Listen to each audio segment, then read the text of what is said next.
bawa. Jadi selalu ingat ya Pak, mau begitu dia Pak. Amin. Saya selesai pilkada, tempat pertama saya datang di mana? Nggak tahu, saya nggak ketemu Bapak, tapi Bapak nggak ketemu saya. Asik, ayo. Saya kuasa hukumnya warga yang menyatakan tidak banding, dan tujuan kami datang ke sini itu untuk berembuk. Ini wujud dari program Bapak yang pertama kali bahwa kedaulatan ada di tangan rakyat. Nah, maka itu kita berembuk. Gimana Pak? Apakah Bapak punya waktu atau kapan kita bisa? Kita atur waktunya. Kita sudah berencana mengatur untuk rembukan. Dan itu awal untuk minggu depan. Minggu depan kita ngobrol. Jadi duduk tenang, kita siapin rencananya supaya rembukannya bukan rembukan ngumpulin problem. Adalah langkah ke depan. Karena udah jelas kan kalau ke belakang. Iya, betul. Jadi atur bahkan sudah ngobrol. Iya. Iya. Kampung susun itu loh Pak. Iya. Iya. Nah, rencananya begitu juga. Bahkan saya sudah ketemu dengan BPN membicarakan soal konsolidasi tanah di situ. Baik. Supaya bisa dimanfaatkan, kita bikin ya. Ini kan seperti rencananya, ini rumahnya disusunkan, terus daerahnya nanti kita bicarakan. Baik. Nah, ini warga memang berterima kasih sekali karena etik Kampung Akuarium diratakan dengan tanah. Saat itu, Gubernur DKI Jakarta Basuki Cahayapurnama alias Ahok ingin menata lokasi itu untuk membangun tanggul raksasa, membebaskan wilayah itu dari banjir, serta membuat cagar budaya. Warga terpaksa angkat kaki sembari mengais puing, sisa bangunan yang masih bisa mereka manfaatkan. Itu cerita 2016, berbeda dengan 2020. Di masa Gubernur Anies Baswedan, Kampung Akuarium justru kembali dibangun. 17 Agustus lalu, Anies meresmikan peletakan batu pertama pembangunan kembali Kampung Akuarium. Pembangunan dimulai pada September 2020. Ini pelaksanaan janji Anies kepada warga Kampung Akuarium pada saat kampanye pemilihan Gubernur DKI Jakarta 2017 lalu. Kawasan tersebut akan dibangun dengan model kampung susun sesuai konsep dari warga. Muncullah konsep kampung susun. Desainnya pun dirancang bersama-sama dengan masyarakat. Jadi kita berharap nantinya ini bisa menjadi contoh bagaimana kita melakukan penataan kampung yang ada di Jakarta. Ahok pun berkomentar soal pembangunan kembali kampung. Assalamualaikum warahmatullahi wabarakatuh. Saudara-saudara sekalian, kembali kita berjumpa di Jejak Semesta 65. Saya berharap bahwa kita semua dalam keadaan sehat walafiat, semoga selalu dalam lindungan Tuhan, selalu dicukupkan rezekinya, dan selalu dalam keadaan bahagia, sejahtera dan bahagia. Rekan-rekan sekalian, sebelum kita lanjutkan, saya mohon jangan lupa subscribe, like, dan share channel ini. Karena itu Anda telah memberi kontribusi bagi pengembangan channel ini di masa depan. Saudara sekalian, pada kesempatan yang baik ini saya ingin hadirkan satu pandangan yang berasal dari Capres Anies Rashid Baswedan. Anies Rashid Baswedan, sebagaimana kita ketahui, bahwa salah satu capres yang diusung oleh Partai Nasdem, Partai Demokrat, dan Partai PKS yang telah memenuhi syarat melebihi presiden threshold yang disyaratkan dalam undang-undang untuk seorang bisa dicapreskan menjadi calon presiden.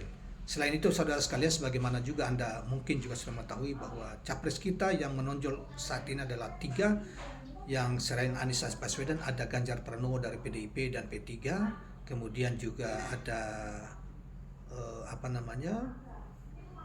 ada Prabowo Subianto yang digadang-gadang didukung oleh Partai Gerindra dan PKB, sementara Partai Golkar dan PAN masih belum mengumumkan siapa calon presiden dan wakil presiden mereka. Walaupun PAN kita dapat ketahui bahwa PAN juga bercoba untuk menyodorkan ke berbagai, ke PDIP maupun mungkin juga ke Gerindra tentang mendorong capres mereka, yaitu Menteri BUMN, yaitu Erick Thohir. Nah, saudara sekalian, pada kesempatan yang berbahagia ini tentang kembali ke soal gagasan atau pandangan Anies Rashid Baswedan pada suatu sebetulnya yang dimuat di ABW News yang dikonstruksi oleh seorang kolumnis yang namanya Isa Ansari, yang beberapa kolomnya juga pernah kita muat, yang dimuat di ABW News ya, yang dengan judul Anies Baswedan (2) apa gunanya kita merdeka atau merdeka jika rakyat tak bisa punya tanah sendiri, tak memiliki tanah sendiri. Itulah judulnya, dan saya kira ini adalah merupakan saripati dari wawancara dia dari Kick Andy double track pada bulan yang lalu, sehingga disarikan. Tapi baiklah kawan-kawan sekalian, itu tidak ada masalah. Kita akan mengemukakan ini secara tertulis, membacakan ini kepada hadirin sekalian tentang apa yang dimaksud dengan pandangan Anies terkait dengan soal ini. Baiklah kawan-kawan sekalian, kita langsung bacakan. Tak salah memang kalau Surya Paloh mendeklarasikan Anies sebagai capres dari Partai Nasdem dan kemudian disusul oleh PKS dan Partai Demokrat. Karena sosok Anies Rashid Baswedan yang secara bibit, bobot, dan bebetnya jelas keturunan dari pahlawan nasional AR Baswedan. Identitasnya jelas, tak satu pun yang dipalsukan. Sebagai cucu dari pahlawan nasional, tentu darah yang mengalir pada diri Anies adalah darah pejuang. Semangat untuk melawan penindasan dan ketidakadilan serta semangat untuk kemerdekaan.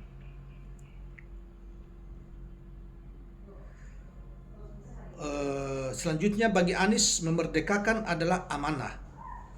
Amanah konstitusi yang harus dijalankan, yaitu menghapus penjajahan dan penindasan serta mencerdaskan rakyat, mempersatukan serta mewujudkan keadilan sosial.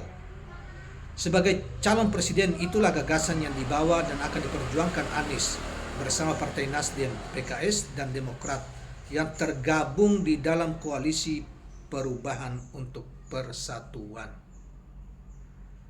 Anies mengilustrasikan tanah-tanah yang dikuasai negara saat ini adalah tanah-tanah yang diambil dari penjajah Belanda setelah dinasionalisasikan. Pertanyaannya, dari mana penjajah Belanda mendapatkan tanah-tanah itu? Anies menjelaskan bahwa bangsa Belanda ketika datang ke Indonesia mendapatkan tanah-tanah tersebut tidak dengan cara membeli. Mereka hanya membuat garis tanah lalu mengklaim sebagai tanahnya. Padahal tanah-tanah itu adalah tanah-tanah milik warga negara Indonesia atau milik Indonesia. Sehingga wajib setelah merdeka, rakyat diberi hak untuk mendapatkan sebagian bentuk kesejahteraan, mensejahterakan.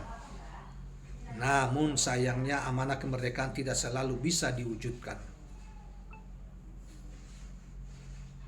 Rejim berkuasa banyak yang mengingkari, sehingga banyak rakyat yang terpaksa hidup tak bisa memiliki tanah untuk ditinggali. Sementara di satu sisi, oligarki semakin menjadi-jadi. Mereka menguasai tanah untuk dieksploitasi, apalagi juga dilindungi. Reformasi yang seharusnya menjadi harapan ternyata dirampok dan diamputasi. Korupsi, kolusi, dan nepotisme tak lagi menjadi barang tabu yang harus ditutupi. Anies hadir dalam rangka memberi harapan dan perubahan akan hadirnya negara setiap kesulitan yang dihadapi oleh rakyat. Anies menegaskan bahwa negara berkewajiban melindungi segenap tumpah darah Indonesia. Tujuannya tentu menciptakan kesejahteraan dan kebahagiaan warga. Dalam hal rakyat yang tidak mempunyai tempat tinggal dan mereka mendiami tanah negara yang dikuasai BUMN, Anies mengatakan sudah seharusnya negara mempersilahkan rakyat untuk memiliki dengan cara-cara yang baik. Negara jangan hanya bicara persoalan administrasi. Negara mesti hadir dalam hal substansi. Mengapa negara ini diperjuangkan agar merdeka, katanya. Negara harus hadir dengan cara kerahiman, cara kasih sayang, bukan dengan cara-cara administratif. Bahkan tanah ini milik kami harus dicatat dan dipertahankan. Negara harus hadir memberi solusi terhadap tanah-tanah yang dialami warga. Tentu juga berlaku pada hadirnya negara dalam hal mensejahterakan warga dengan memberi lapangan kerja. Pembangunan yang dilakukan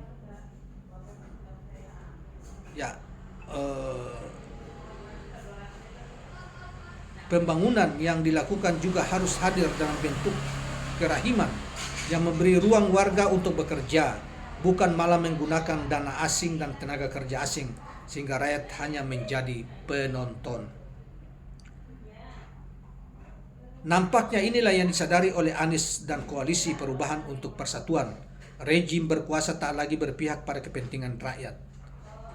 Rejim berkuasa hanya mementingkan dirinya sendiri, oligarkinya dan antek-anteknya.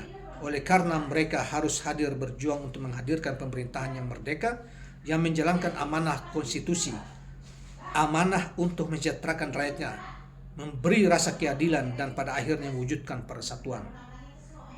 Pada Pilpres 2024 adalah pertarungan akankah kita menjadikan negeri ini tetap dikuasai oligarki dan antek-anteknya, ataukah kita berjuang merebut dan memerdekakan kembali. Demikianlah kawan-kawan sekalian tulisan seorang pikiran-pikiran Anies Baswedan yang dikonstruksi oleh seorang kolumnis terkenal yaitu Ihsan Syarih, yang kita telah bacakan pandangannya tadi terkait dengan masalah soal tanah, ya, kesejahteraan masyarakat, gagasan tentang mewujudkan keadilan sosial, dan gagasan tentang bagaimana pemimpin memihak kepada mereka yang belum disejahterakan oleh negara. Itulah tugas. Kalau bagi Anies Baswedan, bahwa tugas negara adalah mewujudkan, melindungi segala tumpah darah Republik Indonesia yang hidup di wilayah negara Republik Indonesia, mencerdaskan kehidupan bangsa, berarti pendidikan harus diperhatikan, dan meningkatkan, mensejahterakan rakyat, dan memperlakukan mereka secara adil, berkeadilan sosial bagi seluruh rakyat Indonesia. Inilah yang selalu digaungkan dan inilah dipraktekkan Anies ketika menjadi pemimpin, khususnya pemimpin sebagai gubernur DKI Jakarta kemarin.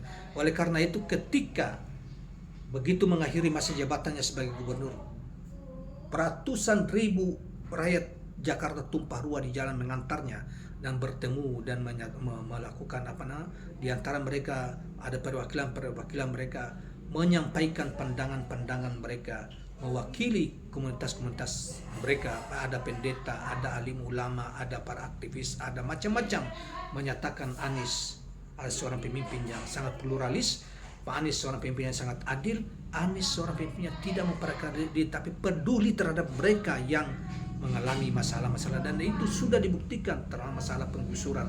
Dia tidak pernah menggusur selama memimpin. Dia justru membangun fasilitas rakyat di atas puing-puing yang dulunya rejim menggusur mereka. Di antaranya adalah misalnya perumahan di Jakarta Utara, di mana-mana.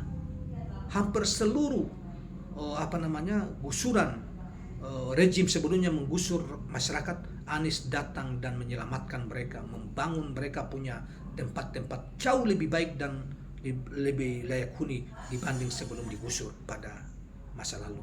Anies seorang pemimpin yang sangat manusiawi, sangat berkeadilan, hidupnya tidak korup, sederhana hidupnya. Dia ngambil apa yang menjadi haknya, yaitu gaji saja, yang lain tidak. Itulah yang terlihat ketika dia menjadi menteri, menjadi gubernur di DKI Jakarta. Oleh karena itu bangsa ini sekarang ini mendapatkan momentumnya. Jika bangsa ini, negara ingin cepat maju, terhindar dari korupsi massal sebagaimana yang kita lihat disodorkan hari-hari ini, berkeadilan sosial, rakyat diangkat harga dan martabatnya, rakyat dicoba disejahterakan, dan itu bisa diwujudkan oleh hanya bisa diwujudkan oleh Anies Rashid Baswedan. Rakyat dicerdaskan, rakyat disehatkan, rakyat disejahterakan. Hanya bisa itu terwujud, semuanya terwujud kalau negeri ini pada Pilpres 2024 rakyat seluruh Indonesia punya kesadaran untuk memilih Anies Rashid Baswedan sebagai presiden 2024, Pilpres 2024 yang akan datang. Selamat saudara sekalian, jangan lupa subscribe, like, dan share channel ini. Assalamualaikum warahmatullahi wabarakatuh. Penantian warga Bukit Duri, tadi saya sampaikan bahwa peristiwa yang terjadi di bulan September 2016 telah membuat mereka kehilangan tempat tinggal. Alhamdulillah hari ini 25 Agustus di Hari Perumahan Nasional, mereka bisa memiliki rumahnya kembali.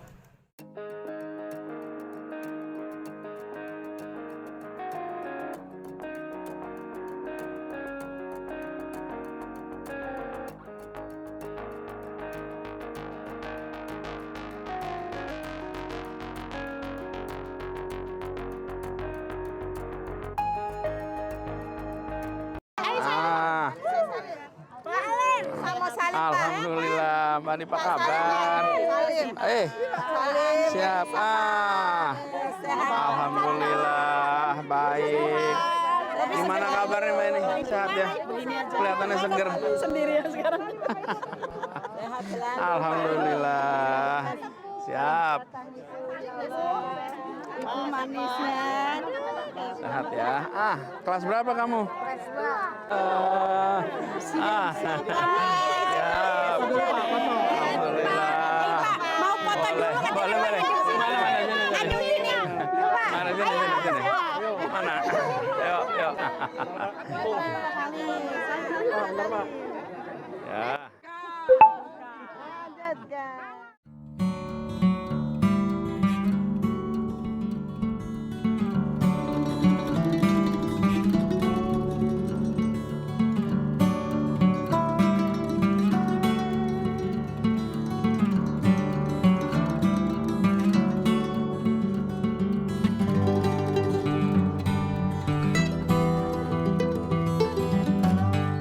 Assalamualaikum warahmatullahi wabarakatuh. Bapak Ibu semua yang saya hormati, peristiwa yang kita saksikan hari ini semoga menjadi babak baru bagi perjalanan warga di Kampung Kunir. 7 tahun perjalanan dilewati dengan masa yang penuh cobaan. Tadi sudah disampaikan. Dan kami di DKI Jakarta insya Allah akan terus-menerus menjaga ini, bahwa kita perlu memastikan bahwa setiap pembangunan yang kita lakukan harus dengan mempertimbangkan dan memanusiakan warga yang ada di kawasan pembangunan itu.